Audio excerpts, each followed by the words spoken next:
ሳጥረላችሁ ምናልባት አንድ ነገር ግልጽ ወደ ገለታው ከመሄድ በፊት ባጭሩ ግልጽ ለማድረግ የአማራ ጉዳይ ኮዝ ላይ ብዙ ሰዎች አሁን እየተግባቡ ይመስለኛል። እዚህ ቤትም በደንብ የተግባባችሁ ይመስላል። ኮዙ ላይ እሱ ችግር ያለበት አይመስለኝም፣ ግልጽ መሆን ስላለበት። ሁለተኛ ደግሞ በስትራቴጂም ቢሆን ራሱ በሰላማዊ ትግልና በትጥቅ ትግል ላይም ቢሆን አሁን እንደው መጀመሪያው አይደለም፣ ብዙ ድንጋይ የሚወረውርበት የለም፣ ችግር የለውም የሚልም ነገር አለ። ጥቃቅን ችግሮች ቢኖሩም በግብ ላይም ቢሆን ሶስት ነገሮች ስለሆነ ኮዝ አለ፣ አካሄድ አለ፣ ግብ አለ። ግብ ላይም ቢሆን አርቲኩሌት አለመደረጉ ኢንዲጌም ብለ ዶክተር ዮናስ አሁን ደጋግማ ያስቀመጥኩ እንዳለ ሆኖ ግን ግብም ቢሆን እዚህም እዛም ኤክስትራክት የምናደርጋቸው ነገሮች አሉ። ቅድምም ገለታው የሚያስቀምጥልን ነገር አለና ይሄን ግልጽ ማድረግ ስለሚያስፈልግ ልናገር ብዬ ነው።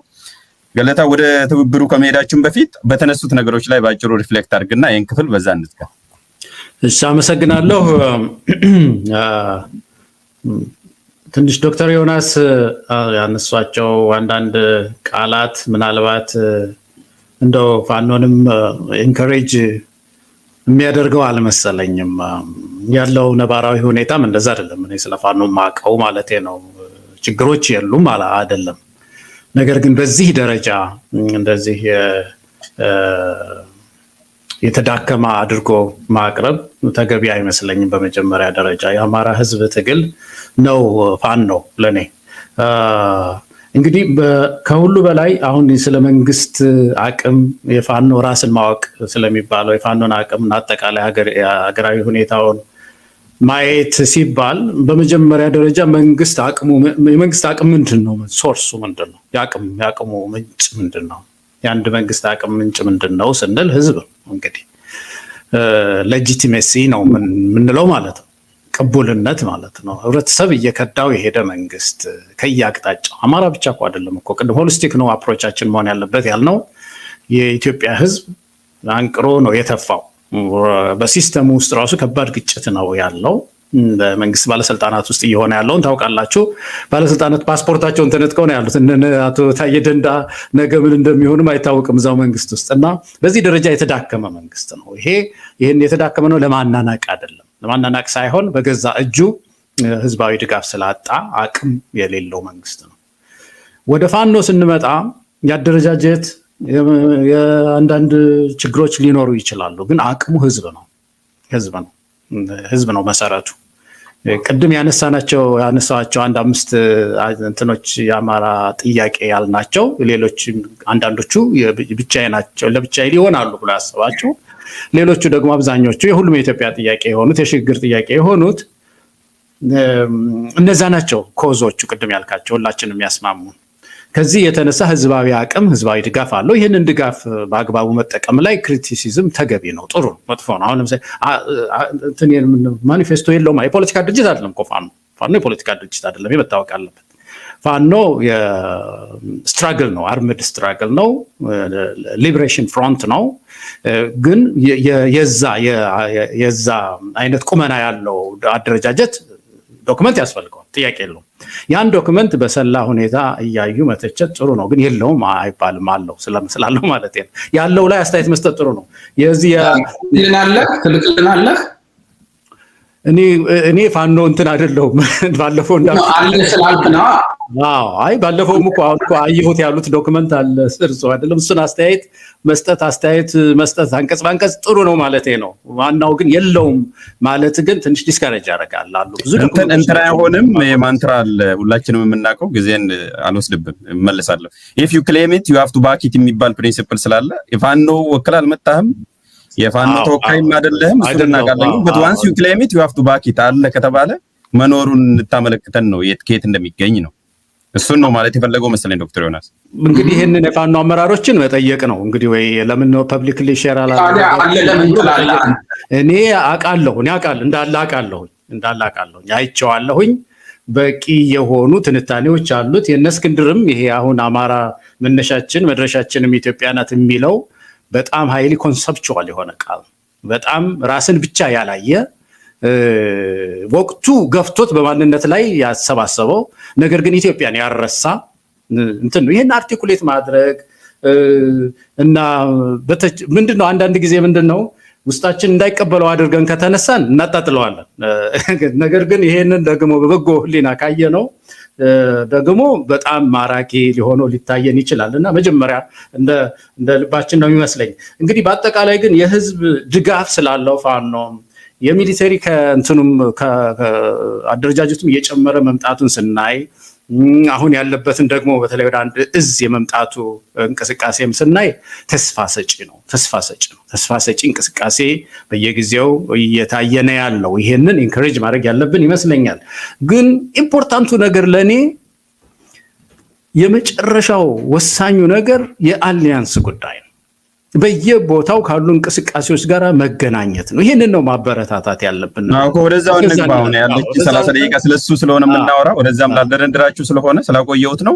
ግን አንድ ጥያቄ ጠይቄያለሁ። እንደዛ ከሆነ ረጅም ጊዜ ላንተ ልስጥ። አልደራደርም ያልከው አሷ ነው። አንደራደርም የሚለው ነገር እንዴት ታይዋለህ? የጸና እምነት አለኝ፣ በጣም የጸና እምነት። ከማን ጋር ይስማማ እኔ ግድ የለኝም። ድርድር የፖለቲካ መሰረት ነው። አልደራደርም አይባልም። የድርድሩ አጀንዳዎች ላይ ነው ጥንቃቄ መደረግ ያለበት። አጀንዳዎቹ የህብረተሰብን ትግል አሳልፎ የማይሰጡ አጀንዳዎች መሆናቸው ላይ ነው ጥንቃቄ አሉ እነሱ።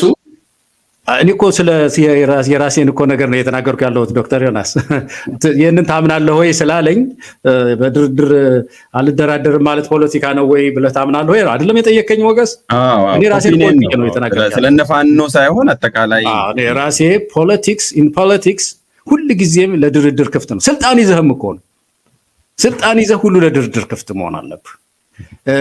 ምንድነው አጀንዳው ነው። ለምሳሌ በዚህ ሰዓት አብይ አህመድ ስልጣን ላይ እንዲኖር አልፈልግም የሚል ኃይል እሱ መውረድ አለበት። የችግር ሁሉ ምንጭ ነው የዶክተር አብይ ነው፣ ቲም አብይ ነው ያለ ሰው ይህን የድርድር አጀንዳ አድርጎ እኮ ነው ማቅረብ ያለበት። ድርድር ላይ ሲቀርብ አንተ ስልጣን መልቀቅ አለብህ፣ የሀገሩ ዋና ችግር አንተ ነህ ብሎ የድርድሩ አጀንዳ ነው ወሳኝ ለኔ እንጂ ድርድር አንፈልግም ብሎ ፖለቲክስ የለም ለኔ ማለት ነው። ለኔ ይሄ በትራዲሽናችን ውስጥ በኢትዮጵያ ፖለቲካ ውስጥ ሁሉ ጊዜም ቢሆን መለመድ ያለበት ስልጣን የሚያዘ ኃይል። እኔ በጣም ማረሳው አንድ እንትን አለ፣ ምናልባት ዶክተር ዮናስም የበለጠ ያውቁት ይሆናል። ቤልጂየም ውስጥ ስንት ዓመት በፊት አንድ ጊዜ በፓርቲዎቹ በእንትን ተጣሉ፣ በመቀመጫ በወንበር በፎርሙላ ተጣልተው መንግስት ፈረሰ። ታስታውሱ እንደሆነ መንግስት ፈረሰ እና ንጉሱ ኬርቴከር አቋቋሙ። በዛ ጊዜ ይሄንን የመንግስት መፍረስ ችግር እንትን ለመቋቋም ምንድነው አስቸኳይ ጊዜ አዋጅ አላወጀችም ቤልጂየም። መንግስት ፈርሶ እኮ ነው። ምንድነው ኬርቴከር ብቻ ተቋቁሞ እነሱ እንደገና ተነጋግረው አመት ነው 2 አመት ተዘጋ። ተመልሰው መጥተው በመቀመጫ ፎርሙላ ተስማምተናል ብለው እንደገና መንግስት ተመሰረተ እና ድርድር ወደ ቫዮለንስ ሳይሄድ ነው እንደውም ከሄደም በኋላ ድርድር ነው መውጫው።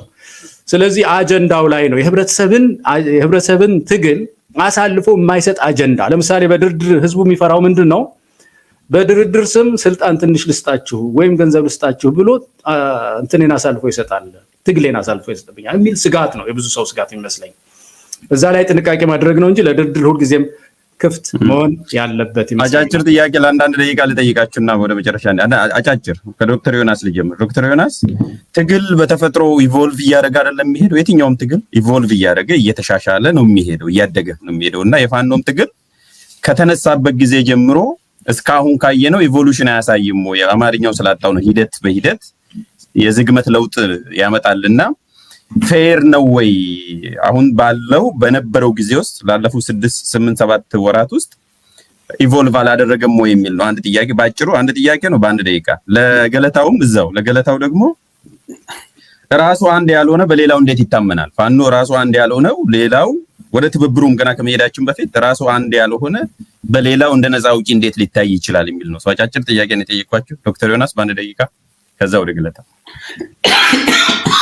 ወደ ሁለተኛው ጥያቄ ጭንቅላት ወሰድከው። ምን ነበር የኔ ጥያቄ? ሶሪ። የመጀመሪያ ትግል በተፈጥሮ ኢቮልቭ እያደረገ ነው ፌርነስ ኦፍ ኮርስ፣ ግን እሱ ጀነራል ስቴትመንት ነው። ትግል ኦፍ ኮርስ ኢቮልቭ ማድረግ አለበት፣ ግን እንደ ሁኔታው በአገር ሰላም ባለችበት ሁኔታ ላይ ኢቮልቭ ሊያደርግበት የሚችለው መንገድና ፍጥነትና አገር እየፈረሰች ባለችበት ጊዜ ላይ ሊኖረው የሚችለው እድገትና ለውጥ የተለያየ ነው። ለእኔ ጥያቄ ምንድነው በተለይ በፋኖ ላይ የማነሳው ምንድነው አሁን ባለንበት ሁኔታ መንግስት ኮላፕስ ሊያደርግ የሚችልበት ሁኔታ ባለበት ሁኔታ ላይ እነዚህ ነገሮች የፖለቲካ አጀንዳችሁን መቅረጻችሁ ፓርት ኦፍ ኢቮልቭ እያደረጋችሁ የምትሄዱበት ስለሆነ ያ ቅድሚያ መሰጠት አለበት ነው የሚለው እና የቀረችኝን 20 ሰከንድ አይ ቲንክ አቶ ገለታው ምንድነው ፋኖ ማኒፌስቶ አለው የሚለው ነገር ፍጹም ትክክል አይደለም። ለምንድነው ትክክል አይደለም የምለው? አለቃ እኮ ወጥቶ የእስክንድር የውጭ ጉዳይ እንትን በነበረበት ጊዜ ማኒፌስቶ አያስፈልግም ብሎ በግልጽ ተናግሯል። የለንም ብሎ እሱ ራሱ ኢቮሉሽን አይደለም ወይ ነው ይሄ ጥያቄ። እሱ ራሱ ኢቮሉሽን ከዛ በኋላ ተመሳሳይ ነገር አይተናል ወይ? እንደዛ ሲሉ ነበሩ ሻለቃ። ግን ከዛ በኋላ ሰምተናል። ኢቮሉሽን ቀስ ብሎ በፕሮሰስ የሚሄድ ነው። ግን አገር ኮላፕስ ባደረገበት ጊዜ ባለበት ጊዜ ያንን ኤቮሉሽን ማፋጠንና እርጀንሲ መስጠት አስፈላጊ ነው የሚል እኮ ነው የኔ ኢሹ። በሁለተኛ ደረጃ ደግሞ ከሻለቃውም አልፎ የዚህ የአንድነት ምክር ቤት የሚባሉት ፋኖዎች በጽሁፍ ነው የገለጡት በአሁኑ ጊዜ ማኒፌስቶ አያስፈልገንም ብለው። ለምን ማኒፌስቶ እንዲኖራቸው ያስፈልጋል አያስፈልግም የሚለው ነው እንጂ በአሁኑ ጊዜ መከራከር ያለብን አለ ወይንም የለም የሚለው አይደለም። ምክንያቱም በግልጽ ፋኖ የለውም። ጥሩ አለን የሚሉትንም ደግሞ ሊያሳዩን አልቻሉም። ኤግዛክትሊ ዘ በርደን ኦፍ ፕሩፍ ወደዛ ነው የሚሄደው። ችግር የለውም፣ በዛ እናበቃለን። አለን የሚለው ወደፊት ይመጣል። ሰው በዛው እናብቃ። ወደ ገለታው እሺ፣ ጥያቄውን ይዘዋል። የሁለተኛው ነው እኔ የተጠየኩት መሰለኝ። አዎ ራሱ አንድ ያለው ነው። በሌላው እንዴት ይታመላል? እንደ ነፃ አውጪ አንድነት እንዴት ነው የምናየው ነው መጀመሪያ። በፋኖ ደረጃ ነው፣ በፋኖ ሁኔታ ነው የማየው። አዎ በፋኖ ሁኔታ ነው። ፋኖ ራሱ አንድ ያለው ነው። በሌላው ማህበረሰብ ኢትዮጵያ ማህበረሰብ አንድነት የሚባለው ምንድነው? መገለጫው ነው። እንግዲህ የተለያየ እዝ ኖሮ በዛ እዝ መንቀሳቀስ አንድነት የማያሰኘው ነው ብዬ አላስብም። እኔ አሁን በዚህ ብቻ ሳይሆን የሚናገሩት ራሱ በመዳረሻም በዓላማም ሊኖር ይችላል። አንዳንድ ነገሮች ይኖራሉ እኮ ብያለሁ። ግን ፋኖ ኮዙ አንድ ነው። አማራ ህዝቡ ጥያቄው ግልጽ ነው። ያንን ጥያቄ የተነሳው ደግሞ የአማራ ህዝብ ነው ይዞ የተነሳው። በዚህ አንድነት አለ። አሁን ሌሎች ሊያጠናክራቸው የሚገባቸው ነገሮች አሉ። ምንድናቸው? የተለያዩ አደረጃጀቶቹን በአንድ እዝ ስር የመሰብሰቡ እና ይሄ ብዙ ሰው የሚጠይቀውን አንድ ፒአር ኖሮ አንድ ምናምን ኖሮ ከዛ ሆሪዞንታሊ ከሌሎች የሚገናኝበትን ሁኔታ ማቀናጀት ነው። እሱ እየተሰራበት ነው ያለው። እየሰሩ እንዳሉ በትክክል አውቃለሁ። ከዛ ውጭ ግን የተነሳበት ኮዝ ያሰባሰበው ኮዝ አንድ ነው። የአማራ አካባቢ ሸዋ አካባቢ ያሉ ከጎንደር መጥተው ነው ከጎንደር ፋንዶች ናቸው የሚያግዟቸው። ጣር ማህበር ላይ ሲሰፍሩ ምንድነው ይሄ ሰላ ድንጋይ ላይ የሚተጋገዙት የሸዋው ወሎ ይሄዳል። ይሄ አንድነታቸውን ነው የሚያሳየው። ስለዚህ እንደተከፋፈለ አድርጎ ማሰብ ትክክል አይደለም። ይሄ ነባራዊ ሁኔታን የሚያሳይ አይደለም። የፋኖ ማኒፌስቶ ጉዳይ አልመለስበትም። ፋኖ አለው። ይህንን ያለውን ማኒፌስቶ ግን እንግዲህ ከሚመለከታቸው ሰዎች እያገኘ አስተያየት መስጠት ነው። ለምን ፐብሊክ አላደረጋችሁም ብሎ መጠየቅ ጥሩ ነው። እንግዲህ በፒዲኤፍ ለምንድነው ኦንላይን ያለቀቃችሁት ምናምን የሚለውን ነገር መጠየቅ ያስፈልግ ይሆናል። ግን የለህም ብሎ ደግሞ እንትን ማለት ይሄ ትክክል አይደለም። ይሄንን ነው የምረዳው። እንግዲህ ወደሚቀጥለው ደግሞ አመሰግናለሁ። ቶሎ ማድረገው እንድንጨርስ ነው በሰዓቱ። ስለ ወደ መጨረሻው ወደ ትብብሩ ምን ተይዞ ጉዞ ማለትም ትብብር ምን ተይዞ ነው ትብብር? አሁን ትብብር ስንል መናፍስት አይደለም የሚተባበሩት፣ የሚታወቁ ናቸው። ቲዲኤፍ አለ ለምሳሌ፣ ፋኖ ራሱ አለ፣ ኦላ አለ፣ ሌሎቹም አሉ። ያው ዋናዎቹ ልጥቀስ ብዬ ነውና የሚታወቁ ናቸው። እነኚህ የሚታወቁ የሚዳሰሱ ቡድኖች ደግሞ የራሳቸው ፖለቲካ ግብ አላቸው፣ ጥያቄ አላቸው። they are competing at times conflicting actually irreconcilable የሆኑ ዲማንዱ ላይ ይዘው የሚሄዱ ናቸው። ከዚህ በፊትም 2018 ላይ ለውጡ ከተጨናገፈበት ምክንያት ብቸኛ አላልኩም፣ እንደ አንዱ ምክንያት የሚታየው ሳይግባቡ የተጋቡ ስለሆኑ ነው። ሳይግባቡ ግብ ላይ ሳይግባቡ፣ ማኒፌስቶ ሮድማፕ ላይ ሳይግባቡ ተጋቡ። ልክ ሲግባቡ ደግሞ ተፋቱ። ለምሳሌ ኦሮማራ ወደ ኦሮሴራ የተቀየረው ወዲያውኑ ሳይግባቡ ስለተጋቡ ነው። ይሄ በብዙ ሰዎች ስትራክቸራሊ ሼር የሚደረግ ነው። ይሄ የግሌ ትዝብት ብቻም አይደለም። ስለዚህ ምን ተይዞ ጉዞ በምን ላይ ነው የሚተባበሩት? እነማን ናቸው የሚተባበሩት? በምን ላይ ስል አጀንዳ ማለት ነው። እነማን ናቸው የሚተባበሩት? የት ለመድረስ የሚል ነው። ይሄ ሰፊ ጥያቄ ነው። 5 ደቂቃ ወስዳችሁ የምትሄዱበት ነው። በነገራችን ላይ እዚህ ጋር ጥያቄ አንዳንድ 2 ጥያቄ እያልኩ የምጠይቀው የአድማጭ ተመልካቾችን ጥያቄ መጠየቅ አለበት ነው እንጂ የግሌን ቢሆን ስወያይ ወይ ለብቻ ሲቀርብ ነው የማደርገው እና እንደዛ እንድትወስዱት። እኔ ጥያቄ አይደለም ህዝቡ የሚጠይቀውን ነው። በዶክተር ዮናስ ልጀምር ወይስ በገለታው ልጀምር? ዶክተር ዮናስ ቀጥሉ። ኦኬ አሁን ያነሳው መሰረታዊ ጥያቄ ነው። ቅድም እኔ የጽዋና የእድር አይነት አንቺም ታዩ አንተም ታዩ ቦታ አለው ለእድር ለጽዋ ለመንደር ጠብ ምናምን ልትጠቀምበት ትችላለህ።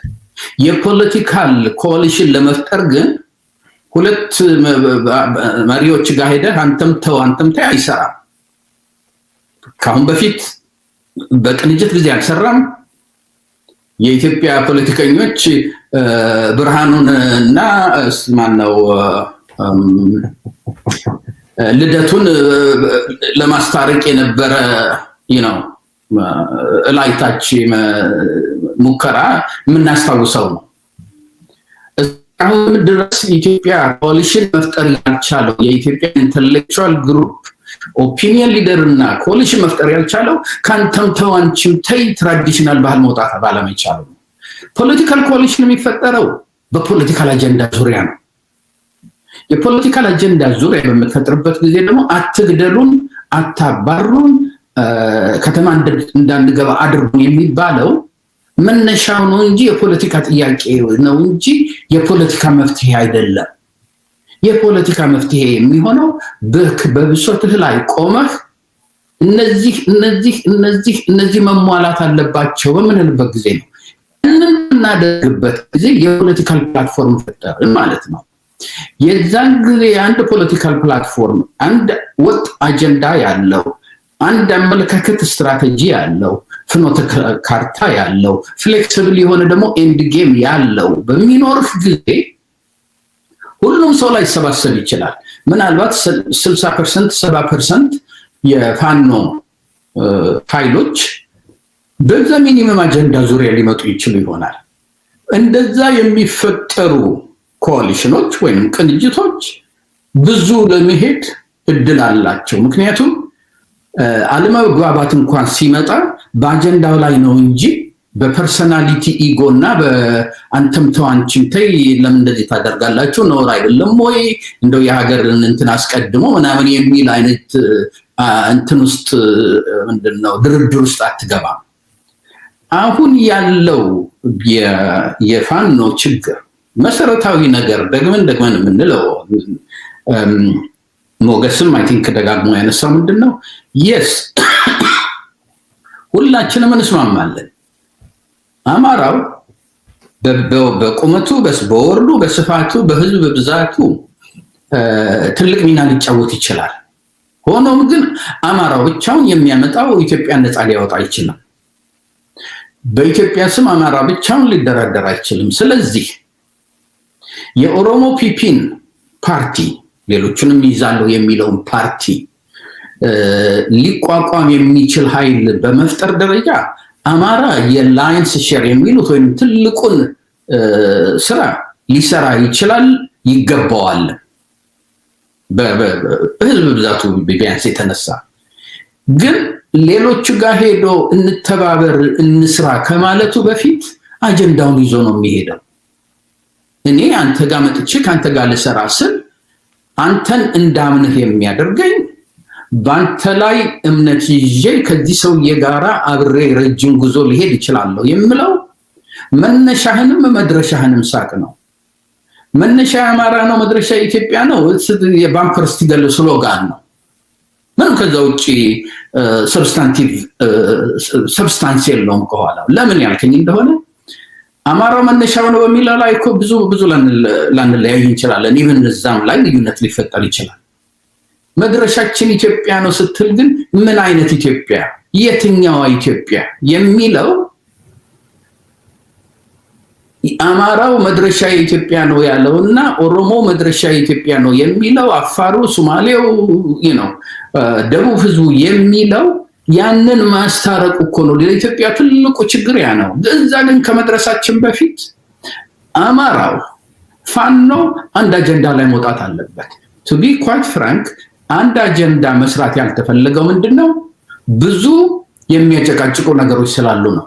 እነዛን የሚያጨቃጭቁ ነገሮች ተነጋግሮ ተከራክሮ ከመፍትሄ ከመፈለግ ይልቅ የለም ፋኖ አጀንዳ ምንድነው እንትን አለን ግን አልበተኑትም እንጂ በምንልበት ጊዜ ስለ የትኛው ፋኖ ነው የምናወራው? 30-40 ፋኖ እኮ ነው ያለው። 2-3 እኮ በግልጽ ወጥተው አያስፈልገንም የፋኖ ማኒፌስቶ ብለዋል። እንዲሁም ብዙ አንደኛው አገር ውስጥ ኃይል ባይኖረውም ውጪ ብዙ ሆይሆይታ እንትን የሚያደርገው ነው። ያም የእስክንድር እና የሻለቃው ነው ያለው ፋኖ የሚለው ቃሉ ጀነሪክ ስለሆነ ያለው ፋኖ አንድ ነው፣ ግን የተለያየ አደረጃጀት ነው ያለው በሚል አማርኛ ብናስቀምጥ ይሻላል። ነው ፋኖ በምትልበት ጊዜ የወሎ ፋኖ አለ፣ የአማራ አደረጃጀቱ ነው እንጂ ፋኖ አንድ ነው፣ ጀነሪክ ነው፣ ስሙ አንድ ነው። ኦፍ ኮርስ አማራ የሚታገል ኃይል ነው፣ ሰው አንድ ነው፣ ግን የተለያየ አደረጃጀት ያለው ቡድን ነው። የተለያየ አደረጃጀት ብቻ አይደለም እንዴ ነገርኩ እኮ ቅድም። የጎጃም እኮ ህብረ ኃይል እኮ እኔ ሀገር ውስጥ እኔ ኤሪያ ላይ መስራት አትችሉም ከዚህ ውጡ እኮ ብሎ እስከ ማለት የደረሰበት አለ በግልጽ ያጠቃሉና ወደ ገለታው ሄደን እንመለሳለን። እነዚህ ነገሮች ባሉበት ሁኔታ እነዚህ ናቸው የፋኖውን እድገት የያዙበት። መጀመሪያ እንደተነሳው ያህል በኦክቶበር በጁላይ ላይ የአማራ ልሂቃን ተሰብስበው ፋኖዎች በሜዳ ላይ ትልቅ ሚና እየተጫወቱ ነው። የፖለቲካ አጋል ግን ያስፈልጋቸዋል። ምክንያቱም ኤንድ ኦፍ ዘ ዴይ ለውጥ ሊያመጣ የሚችለው የሚሊታሪ ኃይል ሳይሆን የፖለቲካ ኃይል ነው። በተለይ ህዝቡ ከኋላ አለኝ የሚለው በመሳሪያ ኃይል ሳይሆን የሚተማመነው በህዝብ ኃይል ስለሆነ ያ የፖለቲካ ኃይልን የማሳይበት የፖለቲካ አጀንዳ፣ የፖለቲካ ስትራቴጂ፣ የፖለቲካ ፍኖተ ካርታ ኤንድ ጌም መውጣት አለበት። ይሄ አማራው አለው አንድ ነው የታወቀ ነው የሚባለው ነገር ከነጭራሹም ፊክሽን ነው የለው። ያማ ኖሮ ያወጣው ነበር።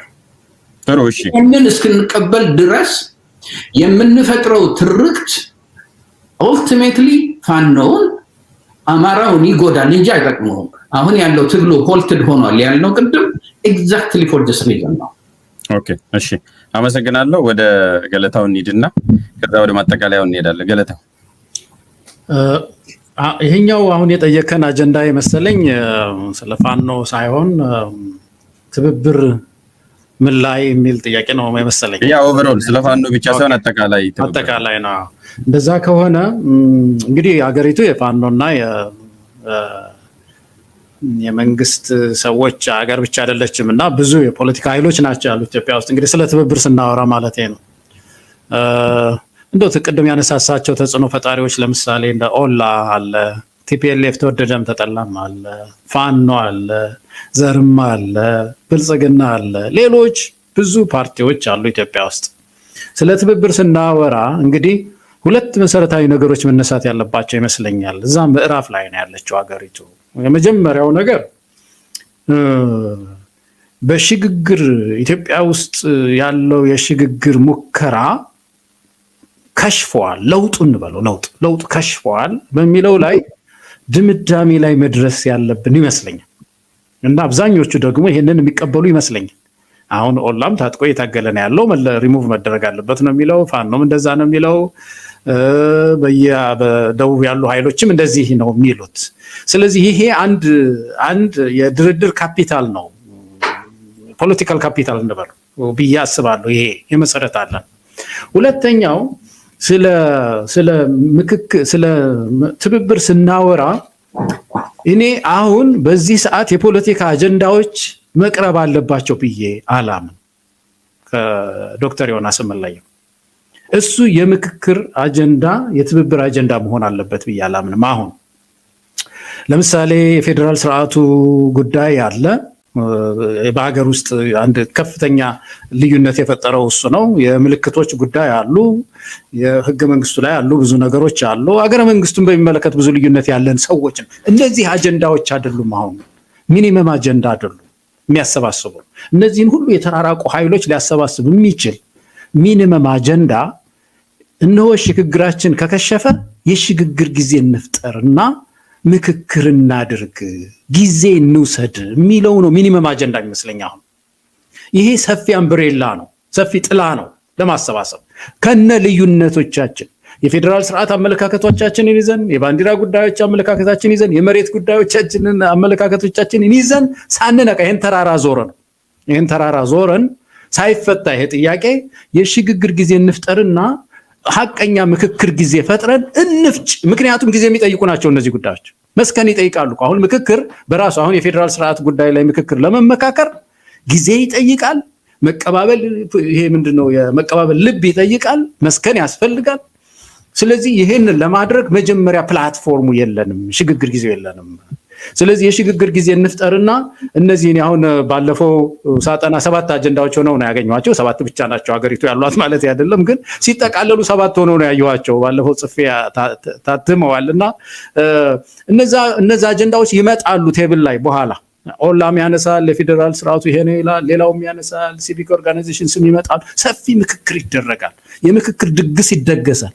ስለዚህ እነዚህ የሚጠልፉ ናቸው። አሁን አጀንዳዎችን አሁን ያሉንን አጀንዳዎች አንጥተን ለትብብር ለአሊያንስ ምሰሶ ብናረጋቸው እየተጠለፍን እንወድቃለን። አሊያንስ መፍጠር አንችልም።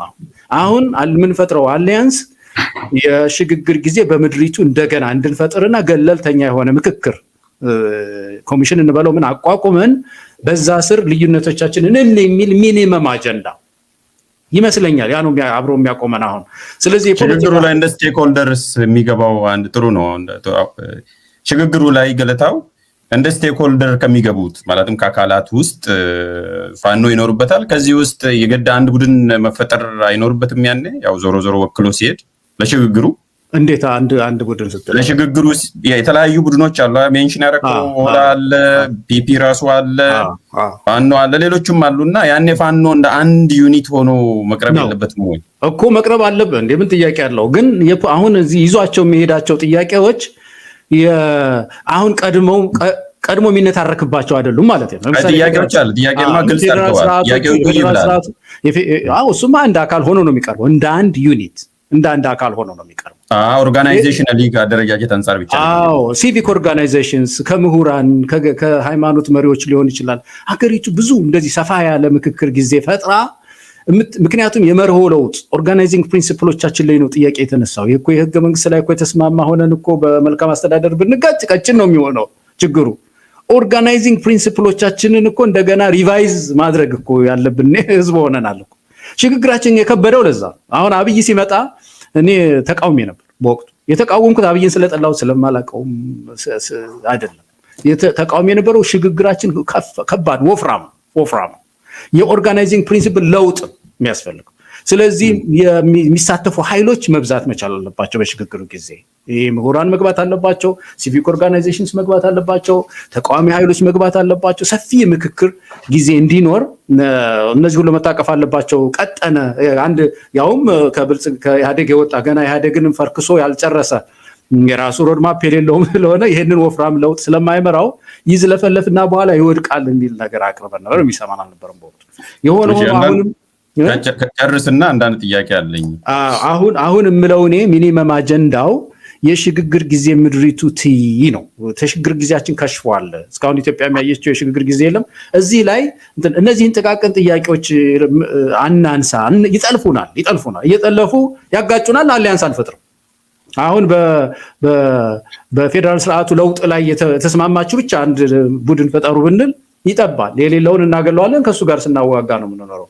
መስከን ይጠይቃል። ይሄ ፕሪንሲፕል ለውጥ ለማምጣት መስከን ስለሚጠይቅ መድረኩን ፕላትፎርሙን ለመፍጠር መጀመሪያ እንስማማ፣ ከዛ ወደ አጀንዳ እንሄዳለን የሚል ነገር ቢመጣ ይሄ አሁን አንተ የናፈቀው ሞገስ ዶክተር ዮናስም የሚጽፉለት ብዙ ጊዜ የትብብር ጉዳይ የመጀመሪያውን ደረጃ ሊይዝ ይችላል።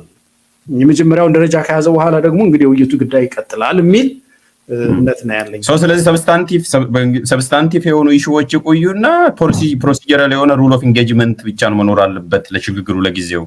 እነኛ አድሬስ የሚደረጉት በኋላ ነው እያንዳንዱ ሰብስታንቲቭ ኢሹ የሚል ነው። አማካሪ እነዚህ ውይይት የሚጠይቁ ጉዳዮች እኮ አማካሪ ይጠይቃሉ። ገለልተኛ አማካሪ አይደለም ምክክር ጊዜ ይጠይቃሉ፣ ተሳትፎ ይጠይቃሉ፣ ጊዜ ይጠይቃሉ። እነዚህ የሉንም እኮ አሁን ባለው ምክክር ኮሚሽን ላይ ሌጂቲሜሲ የለም። ለምሳሌ እንደምታውቀው ዞር ብሎ የሚያየው እንኳንም አነሳው ላነሳልህ ነበር። ያው እሱ አንተ የምታወራው ነገር የምክክር ኮሚሽን ኦልሬዲ ያለ አይደለ ወይ በዛ አድሬስ አይደረግም ወይ የሚል ጥያቄ እነሳ ነበር። እንኳንም ጥሩ ሰው አሁን አጭር እናድርግና ወደ መዝጊያው እንሂድ። አንደኛው በዚህ ሽግግር ውስጥ ዶክተር ዮናስ ሪበታል ይኖርሃል 3 ደቂቃ ግን በዚህ ሽግግር ውስጥ ብልጽግና እና ዶክተር አብይን ታካትታለህ ወይስ አታካትትም? ገለታው ይካተታል በአንተ ሽግግር ሮድማፕ ውስጥ ዶክተር አብይና ብልጽግና ይካተታሉ ወይስ አይካተቱም? ኢንቪዥን ያደርጋል። እኔ ዶክተር አብይን ቆይቷል። ዶክተር ዮናስን ከዚህ እንደሚስማሙ ብዙ ጊዜ አይቻለሁ። ዶክተር አብይ የችግሩ ምንጭ ነው ብዬ ነው ማለት ነው። የችግሩ ምንጭ ነው። ብልጽግና እንደ ፓርቲ አመራሩ ለውጦ የለውጥ አካል መሆን ይችላል። እስካሁን እድሏል ማስተካከል ይችላል ራሱን ብዬ አምናለሁኝ። እንግዲህ ያለውን የድርጅት አቅም የምናየው የጊዜው እየተቦረቦረ መጥቶ ሊፈርስ ነው በአንድ ኃይለኛ ሰው የሚመራ በመሆኑ ነው እንጂ አንድ የለውጥ እዚህ ሽግግር ውስጥ ገብቶ እንደ አንድ ተሳታፊ የሚለውን ነገር ማለት ይችላል። የዶክተር አብይ ጉዳይ ግን ያለቀ ነው ይመስል አልቋል። ሌጂቲሜሲ ኢምፖርታንት እኮ ነው ለአንድ ማህበረሰብ። ሌጂቲሜሲ ለለውጥ የቅቡልነት በጣም ኢምፖርታንት። ይሄ ሰው ፊገር ነው፣ መሪ ነው፣ ህዝብ ጠልቶታል እና ይሄ ለውጥን የሚጠልፍ ነው። አማራ ክልል ላይም ባይዘው በክልል ደረጃም ሲጠየቅ የነበረው ይሄ ነው። ፒፒ ወደ 14 ሚሊዮን ገብተናል ብሎ ራሱ ባለፈው ስብሰባ ሲናገር ነበር። 14 ሚሊዮን ኖት ፎር ዩር ኢንፎርሜሽን ለሌላው ለአድማጭ ተመልካቾች የአንድ መለስተኛ ሀገር ህዝብ ፖፑሌሽን ነው። 14 ሚሊዮን ቀላል አይደለም። ካድሬው ብቻውንና እነሱን ኤክስክሉድ ተደርጎ ምክንያቱም አማራ ክልል ላይ ከብልጽግና ካድሬዎች ጋር ትብብር የሚባል ነገር የለም፣ ኢንጌጅመንት የለም፣ እነሱ መወገድ አለባቸው የሚልም ነገር ስለነበር ኢኒሺያሊ በፌደራል ደረጃም በአማራ ክልል ደረጃም መታየት ያለበት ሲሪየስሊ መታየት ያለበት ነው። አለበለዚያ እነሱን ካላካተትክ ሳቦታጅ ነው የሚያደርጉት። አትሊስት ኢንሴንቲቭ የለም። ምን ኢንሴንቲቭ አላቸው የሚተባበሩት ከትግሉ ጋርና እሱም ከግንዛቤ እንዲገባ ነው። ምናልባት በኋላ ላይ ትመለስበታለህ ገለታው ያዝልኝና እሱንም ዶክተር ዮናስ የኢትዮጵያ ፖለቲክስ ችግሩ ይሄ ነው። ለ2 ዓመት ከቲፒኤልኤፍ ጋር ስንዋጋ ቲፒኤልኤፎች መደምሰስ አለባቸው፣ መውረድ አለባቸው፣ በምንም አይነት ለሚቀጥለው ቻፕተር ውስጥ መካተት የለባቸውም የሚለው ነገር ምን ያህል ጥፋት እንዳመጣ አይተናል። ጦርነቱ በኖቬምበር ዲሴምበር ላይ ሲጀመር ከዛ አይ ቲንክ ከ3 ከ4 ዓመት ወር በኋላ ያለው መንግስት ቲፒኤልኤፍን ቴሮሪስት ኦርጋናይዜሽን ብሎ ሲጽፍ ይሄ ትልቁ ስህተት ነው። ምክንያቱም አት ዘ ኤንድ ወደዳችሁም ጠላችሁም ከቲፒኤልኤፍ ጋር ትደራደራላችሁ። ምክንያቱም የትግራይ ህዝብ ከኋላው አለ። ልታሸንፉት የምትችሉት አይነት ትግል አይደለም፣ ህዝብ ነው የሚያልቀው እንጂ በሚል ብዙ ጽፍ ነበር፣ ብዙ ሰደብ ነበር። መጨረሻ ላይ ምንድን የሆነው? that's exactly what happened። ቲፒኤልኤፍ የስልጣኑ ተጋሪ ወይንም ደግሞ ተደራዳሪ ሆኖ ሲስተሙን ቀጠለ።